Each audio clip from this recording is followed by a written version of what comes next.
It's a development that raises countless questions. Why would North Korea take the extraordinary step of entering a foreign war on behalf of Russia? What does this mean for Ukraine, whose forces are already stretched thin defending against one of the world's largest militaries?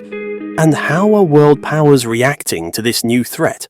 And as we proceed with the untangling of this narrative, it makes no sense to think of it simply as North Korea side with Russia. It is an act of war with consequences for the whole world order, a message that the axes are rotating and conflicts are escalating, not only in the European countries but in the whole world. Reports of North Korean troops being prepared for deployment to Ukraine started surfacing when American and South Korean intelligence intercepted communications and analyzed troop movements. According to these intelligence reports, North Korea has dispatched a significant number of soldiers to Russia. Although details about their mission are sparse, South Korean officials are estimating the number to be around 3,000 troops who have undergone specific training, including skills in drone technology. Imagine this, for a conflict that has largely relied on indirect foreign support, military aid, weapons, and training from countries worldwide. This new twist introduces actual boots on the ground from a third country.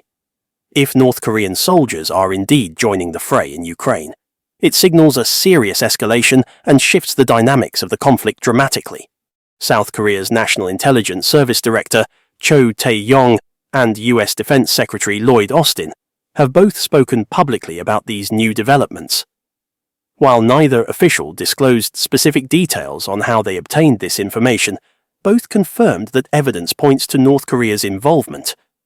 According to Austin, what exactly they're doing is yet to be seen, leaving the world wondering if their presence will shift the war's direction. Adding to this, Ukrainian President Volodymyr Zelensky has reportedly observed North Korean officers and technical personnel within Russian-occupied areas, adding weight to these reports.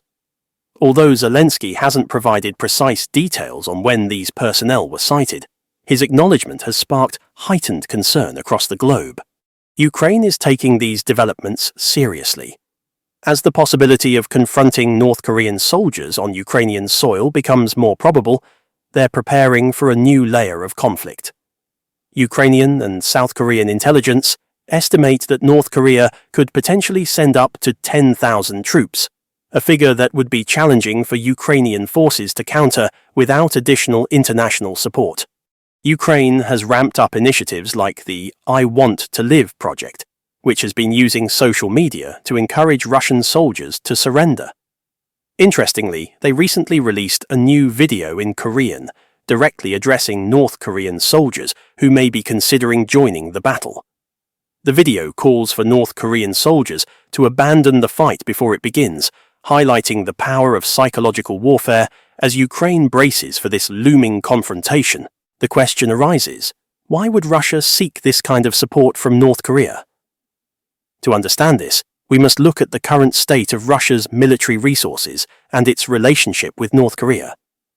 Russia has faced a considerable depletion in its weapon reserves due to the protracted nature of the conflict. Analysts suggest that Moscow's initial plans for a quick, decisive victory have fallen apart, forcing them to rely more on unconventional sources of support, including nations like North Korea. Since August 2023, reports indicate that North Korea has sent over 13,000 containers filled with artillery, missiles, and other conventional weaponry to Russia. These supplies are reportedly being used actively against Ukrainian targets, helping Russia replenish its dwindling resources. Analysts argue that the introduction of North Korean troops may be a further indication of Russia's desperation, signaling a struggle to maintain its combat strength against Ukraine's resilient defense. As the world absorbs the implications of North Korea's possible involvement, Western countries have responded with caution. The European Union, the United States, and other NATO allies have all taken a restrained approach in their official statements.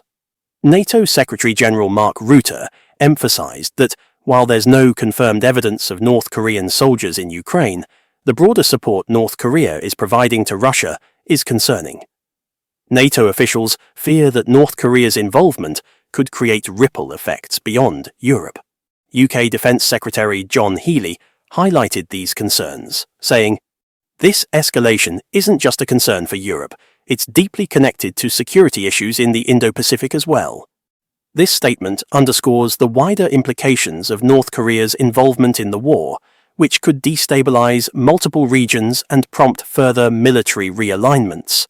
Germany, Britain, and other Western nations have been relatively quiet, likely evaluating whether direct support for Ukraine might become necessary should North Korean involvement be confirmed. Over the past 2 years, Russia and North Korea have strengthened their alliance significantly.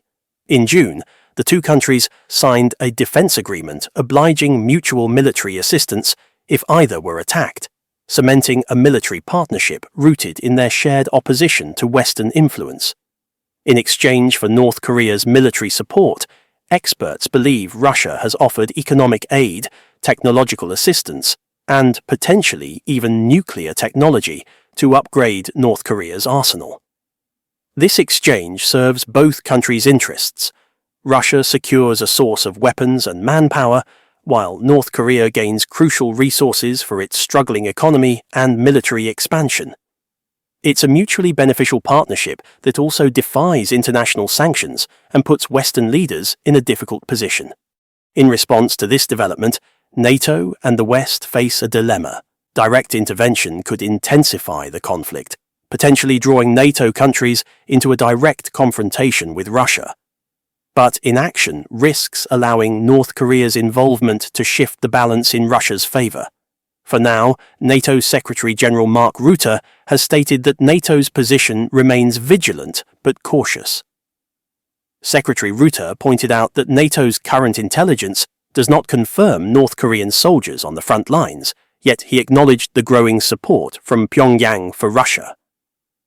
Rutte concluded his statement with a warning, describing this alliance as highly worrying and urging Western leaders to prepare for the impact that North Korea's involvement could have on the conflict and the Indo-Pacific region. This continues while the effects of North Korea aggression continues for clear understanding. This change of sides may be likely to turn into a major provocation and create the necessary basis for other countries to increase their stakes in the conflict.